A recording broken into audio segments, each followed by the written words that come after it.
Oi pessoal, tudo bem? Vamos começar agora mais um vídeo sobre patologia geral.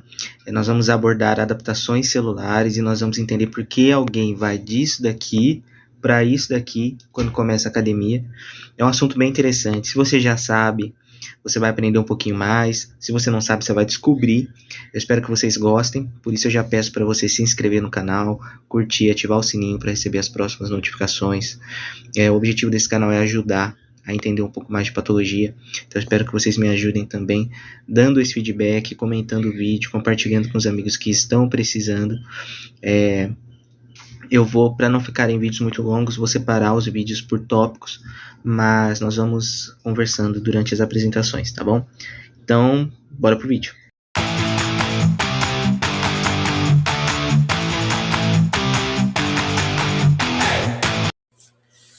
Então vamos lá, pessoal. Vamos falar sobre adaptações celulares. E é um assunto bem interessante porque ele traz outra introdução sobre o tema da patologia e eu vou fazer essa introdução agora, que é o seguinte. É muito importante que nós saibamos que normalmente a célula saudável tem que estar num ambiente celular também saudável. Então aqui nós estamos vendo algumas células, uns fibroblastos ali, uma matriz extracelular, um interstício com alguns vasos sanguíneos. O que acontece nesse interstício e nessa matriz saudáveis? Existe uma troca de nutrientes entre a célula e o interstício. A célula está ali recebendo o que é necessário para sobreviver, cumprindo sua função, seja ela uma função estrutural, uma função de defesa, enfim. Está cumprindo a sua função, produzindo o que deve produzir, e todo mundo está feliz nesse ambiente totalmente equilibrado. Então, nós percebemos que é um ambiente onde existe o equilíbrio. E quando nós observamos um ambiente desse, funcional, onde existe o equilíbrio, nós chamamos isso de homeostase, ou seja, equilíbrio. Existe um ambiente funcional. Tudo está ok, tudo está funcionando muito bem. E o que isso significa para nós? Isso significa que existe saúde. Existe equilíbrio, existe saúde. Tudo bem até aí? Esse é um ponto interessante. Um ponto importante para que nós possamos entender o que nós vamos ver daqui para frente. Pois bem, mas e se nós imaginarmos a seguinte situação? Esse mesmo ambiente celular, dessa vez sendo influenciado pela presença de um estímulo nocivo. João, o que é um estímulo nocivo? Quais são os estímulos nocivos? Estímulo nocivo é tudo aquilo que tira a célula, o ambiente celular, do seu equilíbrio. É tudo aquilo que afeta esse funcionamento. Existem diversos tipos de estímulos nocivos. A gente pode falar de estresse físico, seja radiação, temperatura, estresse mecânico, né, o trauma, o estresse químico, a presença de uma droga, uma toxina, o estresse biológico, a presença de um micro-organismo. Tudo que vai afetar a célula, afetar o ambiente celular, causando ali um desarranjo. Na presença desse tipo de estímulo, nós temos, num primeiro momento, a perda da homeostasia. Então, a homeostase é a primeira coisa que se perde. Eu não tenho mais o equilíbrio que existia e que significava saúde nesse primeiro momento. E aí, é aí que a gente se assusta, é aí que nós começamos, daí nós partimos para a patologia. O que vai acontecer? Bom, uma vez que tenha que enfrentar o estímulo nocivo, a célula vai ter algumas saídas, digamos assim. A primeira das saídas que ela pode ter frente ao estímulo é se adaptar. João, o que é se adaptar? É o mesmo conhecimento que você tem sobre se adaptar. Pense em você. Você chega num ambiente diferente, um ambiente que você não está acostumado, um ambiente que exige que você mude para estar lá. Você vai ficar desconfortável no primeiro momento, depois você pode simplesmente ir embora, ou você pode se adaptar a esse novo ambiente, a esse novo trabalho, a esse novo curso, a esse novo local onde você está. E aí, o que você faz para se adaptar? Muitas vezes você precisa mudar alguma coisa. Mudar o seu comportamento, mudar a forma de se vestir, mudar a forma de se comunicar. Então, se adaptar é mudar para conseguir continuar vivendo nesse meio. Então, a adaptação é isso. Então, a célula, frente a um estímulo nocivo, uma mudança no seu ambiente, ela pode se adaptar para conseguir continuar viva, para conseguir continuar funcional. Ou um outro caminho é sofrer lesão. Quando não é possível que ela se adapte, ela vai sofrer lesão. E o que vai determinar se ela vai se adaptar ou se ela vai sofrer lesão? É a intensidade e a persistência do estímulo nocivo. Vamos pensar na gente, voltar na mesma analogia. Eu estou num ambiente que é desagradável para mim, eu posso me adaptar. Mas se o ambiente for muito desagradável, se for muito difícil de ficar, eu não vou me adaptar. Não tem como você se adaptar ao extremo. A célula é a mesma coisa. Se o estímulo nocivo que está fazendo mal para ela permitir uma adaptação, ela vai se adaptar. Se o estímulo continuar, se o estímulo for intenso, se o estímulo não for compatível com a adaptação, ela vai sofrer lesão. E o que é se adaptar agora de uma forma mais bem escrita, né? Se adaptar, a adaptação são mudanças estruturais e funcionais reversíveis, ou seja, toda adaptação é reversível, frente a estímulos fisiológicos ou patológicos com o objetivo de manter a função celular. Então vamos entender. Fisiológico é aquilo que faz parte da biologia normal do organismo.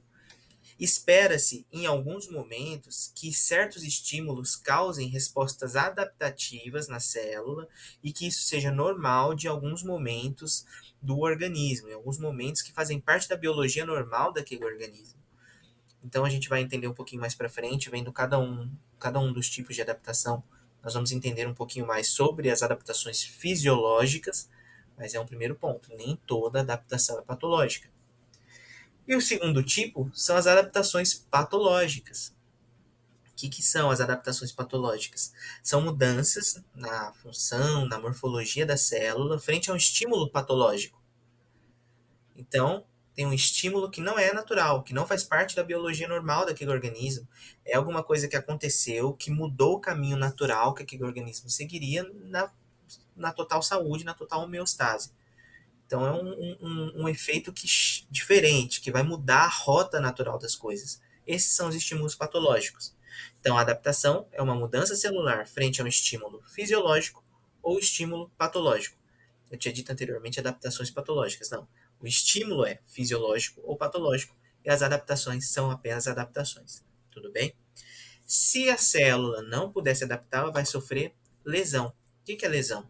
É um dano causado pela persistência ou intensidade do estímulo nocivo. Isso a gente vai aprender mais para frente. Por enquanto, nós vamos nos ater às adaptações. Tá.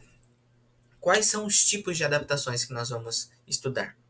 A hipertrofia, a atrofia, a hiperplasia, a hipoplasia, mais ou menos, vou explicar o porquê depois, e por fim, a metaplasia. O que é a hipertrofia? Como o próprio nome pressupõe, é um aumento do volume celular em consequência ao aumento dos componentes estruturais e, consequentemente, do órgão. Então, a hipertrofia é um aumento do tamanho da célula. A célula vai ficar grande. Veja bem, é o aumento do tamanho da célula, apenas uma célula que vai aumentar de tamanho. Então, aqui a gente tem uma célula normal e uma célula hipertrofiada, aumentada de tamanho. Por quê? Os componentes estruturais da célula vão aumentar. Ela vai ter mais organelas, vai produzir mais substâncias, seus componentes que fazem parte do esqueleto celular vão aumentar de tamanho para que ela fique maior. E por que isso acontece? Esse tipo de aumento normalmente é uma resposta da célula a um aumento de demanda que ela está tendo. Então ela está sendo muito cobrada, ela está sendo muito exigida, ela não está dando conta da sua função. Ela está recebendo um estímulo nocivo de aumento de carga de trabalho. Para poder suprir com as necessidades do organismo que está exigindo muito dela, ela vai aumentar de tamanho. E aumentando de tamanho, ela consegue suprir as necessidades. Por isso que é uma adaptação. Ela se adapta, fica maior para suprir as necessidades. Normalmente por aumento da demanda de trabalho, como eu tinha dito, ou ação hormonal. E as ações hormonais se relacionam muito com as adaptações fisiológicas, as hipertrofias fisiológicas e não patológicas. Então vamos entender um pouquinho mais. Quando eu falo em hipertrofia fisiológica, eu posso pensar, por exemplo, no útero durante a gestação ou da glândula mamária durante a lactação. O que, que acontece nesses momentos? O útero ele aumenta, as fibras, a musculatura uterina, as células do útero, elas aumentam de tamanho para suprir a necessidade momentânea e fisiológica da manutenção de uma gestação. Esse aumento uterino ele é mediado pela ação hormonal durante o período de gestação. Então, é um aumento fisiológico. É esperado que o útero, durante esse período, vá ficar maior. A mesma coisa as glândulas mamárias durante a lactação.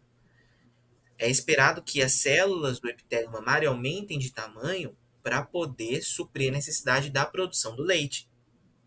Para poder suprir a necessidade, porque normalmente o epitélio mamário é bem pequeno, assim, uma pequena quantidade de células. Durante o período de lactação tem que aumentar muito essa quantidade. E nós vamos ver que não é só essa adaptação que acontece nesses dois exemplos. Outra adaptação acontece que caminha muito junto com essa adaptação. Mas vamos nos ater agora que a hipertrofia fisiológica são os aumentos celulares que acontecem em momentos que fazem parte da biologia normal do organismo para suprir uma necessidade aumentada de função. E as patológicas? O princípio é o mesmo. Existe a necessidade de suprir uma função aumentada, de cumprir uma função que está sendo maior do que o que é comum. Só que nesse caso existem patologias envolvidas. Não é saudável, não é transitório no sentido de que existe só naquele momento fisiológico. Pode ser transitório porque uma vez que cesse o estímulo que faz com que a célula passe por essa adaptação, ela vai voltar ao normal. Mas não é transitório no sentido de que faz parte do momento biológico específico do organismo. Então, uma hipertrofia patológica, por exemplo, é a hipertrofia do miocárdio. Quando o ventrículo, a musculatura ventricular, fica tão espessa que diminui consideravelmente o lumen do coração. E isso acontece quando? Isso acontece principalmente quando existe um aumento da resistência vascular periférica, a doença de hipertensão. O ventrículo cardíaco tem que fazer mais força para bombear o sangue, o ventrículo esquerdo, principalmente, que faz a circulação sistêmica. Tem que fazer mais força. O excesso de força constante que o ventrículo está fazendo vai fazendo com que a musculatura vá aumentando de tamanho, aumentando o seu tamanho para conseguir ter força para bombear todo o sangue para a circulação. Acontece que a consequência disso é a diminuição do lumen ventricular, ou seja, do espaço por onde o sangue fica armazenado. Se eu diminuo a quantidade de sangue armazenado, eu diminuo a quantidade de sangue que é ejetada a cada nova contração do ventrículo. E, consequentemente, eu começo a causar todo um dano orgânico pelo déficit de circulação adequada.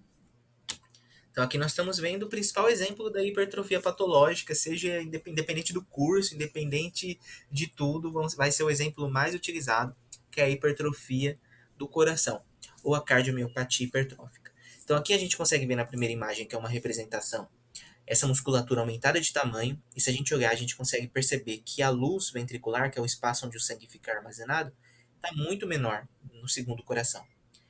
Essa diminuição da luz no segundo coração resulta numa diminuição da quantidade de sangue circulante devido à falta de espaço de armazenamento cardíaco, que vai levando ao longo do tempo a uma disfunção orgânica completa.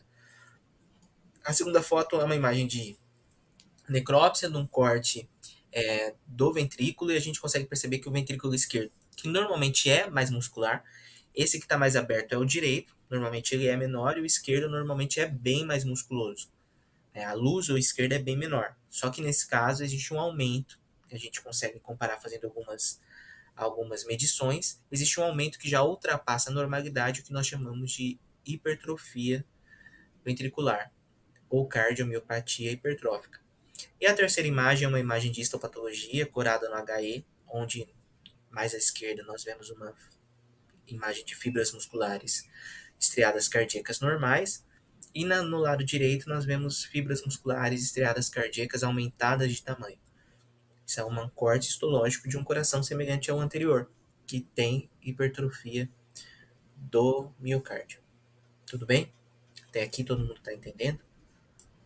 Se não tiver, Deixa seu comentário, que na medida do possível eu vou responder todo mundo. Então tá bom.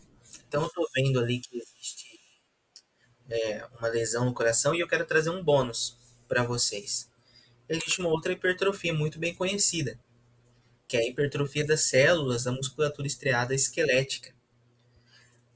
O pessoal que vai para academia fica mais forte, né? Por que fica mais forte? O que aumenta ali? É a gordura? É a água? O que aumenta é o tamanho da fibra muscular. A célula muscular, durante o exercício físico, o esforço constante, tem também um aumento da sua carga de trabalho. E a célula está lá no cantinho dela e pensa: eu tenho que ficar mais forte para dar conta disso. É óbvio que esse não é o mecanismo associado com esse tipo de processo. O mecanismo envolve uma série de sinalizações metabólicas, com produção de substâncias, sinalizadores que fazem com que a célula aumente seus componentes estruturais, mas é um bom princípio para se entender todo o processo. A célula está sendo cobrada, precisa aumentar de tamanho, precisa ficar mais forte, e ela aumenta ali seus componentes estruturais para aumentar de tamanho e dar conta da carga de trabalho que foi aumentada. E aí, como eu disse, toda adaptação ela é reversível. Se você parar de ir para academia, rapidamente, infelizmente é muito rápido, você vai ver uma diminuição perceptível na sua musculatura em decorrência do retorno à normalidade das células musculares estriadas esqueléticas. E a atrofia? Depois que a gente aprende hipertrofia, a atrofia fica fácil, porque a atrofia é o contrário. A atrofia é a diminuição. Tudo que acontece na hipertrofia, você pensa ao contrário, é atrofia. Então, na atrofia, eu tenho a diminuição do volume celular, em consequência da diminuição dos componentes estruturais e, consequentemente, do órgão. Mas por que diminui? Você já vendo uma célula normal aqui, uma célula atrofiada. Ela é bem menorzinha. Diminui por quê? Principalmente pela diminuição da carga de trabalho, ou seja, aquela célula não está sendo exigida a função dela. Como ela não está sendo exigida, ela faz o quê? Começa a diminuir de tamanho. Ela se atrofia para economizar energia, para continuar funcional e existente, mas sem precisar de toda aquela energia, todo aquele tamanho, todo aquele esforço que ela tinha anteriormente. Isso tem a ver com diminuição da carga de trabalho, disponibilidade hormonal, a redução de alguns hormônios leva a esse tipo de processo e suprimento sanguíneo. Em quadros onde eu tenho uma diminuição do suprimento sanguíneo, as células sofrem atrofia. Atrofia por isquemia crônica. E essa atrofia, essa diminuição da célula, se deve à degradação proteica e diminuição da síntese de proteínas. Então a célula começa a ter uma diminuição dos seus componentes estruturais e, consequentemente, ela diminui de tamanho. Como a hipertrofia, a atrofia também tem causas fisiológicas. Então, uma causa fisiológica da atrofia é a glândula mamária na senilidade. A glândula mamária, durante o período infantil inicial, ela é muito pouco desenvolvida. Quando se atinge a puberdade, a glândula mamária se desenvolve mais. Durante os períodos de gestação e lactação, a glândula mamária tem seu ápice de celularidade, de células robustas e grandes. E quando chega na senilidade, existe uma diminuição das células em tamanho e quantidade, e o tecido todo da glândula é substituído por tecido fibroadiposo, isso é normal. Então, é um dos motivos da atrofia que não está relacionado com doença, faz parte da biologia normal dos organismos. O útero também, né, pós-gestação, ele vai sofrer uma diminuição, uma atrofia que é biologicamente normal, é esperado e faz parte ali de toda uma fisiologia adequada para todas as espécies, não sendo relacionado a nenhum tipo de patologia. Mas existem as atrofias patológicas, não é mesmo? Um exemplo muito legal é a imobilização do membro. Quem aí já quebrou perna, braço, sabe que quando tira o gesso, perceptivelmente o membro que estava engessado está menor. Por quê? Você diminuiu a carga de trabalho daquele membro. Ele ficou imobilizado, ficou sem trabalho. Para poupar energia, as células começaram a diminuir seus componentes estruturais, diminuir a síntese proteica, ficaram pequenininhas. Então você nota a diferença do tamanho por diminuição da carga de trabalho. Outro exemplo de atrofia patológica é muito perceptível nos cãezinhos que têm sinomose, é a atrofia da musculatura temporal. A musculatura temporal que fica aqui fica bem diminuída. Isso acontece porque existe toda uma lesão nervosa e muscular causada pelo vírus da sinomose. Então a gente percebe que a ação do vírus aí, nesse caso, se relaciona com o processo patológico de atrofia da musculatura.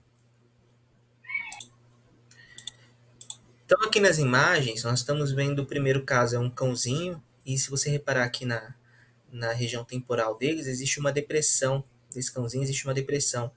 Essa depressão é relacionada à atrofia da musculatura temporal. E na segunda imagem nós estamos vendo um senhor indiano que ficou com a mão levantada, acho que por 30 anos, um período muito grande. Ele levantou a mão e não abaixou mais, e obviamente que por falta de função, as células diminuem de tamanho porque elas reservam energia, não havendo a necessidade de gasto energético nem de cumprir aí nenhuma função. Então ele tem um braço bem fininho, dá para ver o outro braço nessa imagem, a gente percebe que é um braço normal. Então é uma atrofia de membro, da musculatura do membro, devido à falta de uso. Aqui nessa outra imagem nós podemos ver uma atrofia já no HE, microscópica, corada na hematoxilina eosina, no HE, atrofia muscular em músculos de paciente com poliomielite. Então, essas bolinhas rosas maiores são as fibras musculares de tamanho normal e adequado. Essas bolinhas rosas bem pequenininhas são as fibras atrofiadas. Então, se você comparar o tamanho delas, você vê que a atrofiada é bem menor. Então, aqui a gente tem um exemplo prático e real da atrofia celular, comparando células de tamanho normal com células de tamanho reduzido. Pessoal, então sobre atrofias e hipertrofias é isso. Eu espero que vocês tenham entendido o assunto, que vocês tenham gostado. Se ficaram com dúvidas, deixem suas dúvidas aqui que eu vou estar respondendo. Estou tentando falar aqui de uma maneira mais informal, não quero trazer para cá nenhum peso acadêmico, intenso. O objetivo é que vocês aprendam, que vocês entendam, que quem está assistindo consiga compreender o assunto. Eu não vou abordar todas as adaptações num vídeo só, para o vídeo não ficar muito longo, porque vídeo muito longo a gente fica desestimulado de assistir até o final. Então, no próximo vídeo, nós vamos ver todas as outras adaptações que existem. E qualquer dúvida é só chamar. Vou lembrar vocês novamente de curtir o vídeo, se inscrever no canal, ativar o sininho. Isso tudo é muito importante para quem está começando. E eu espero realmente que vocês tenham gostado. Até mais.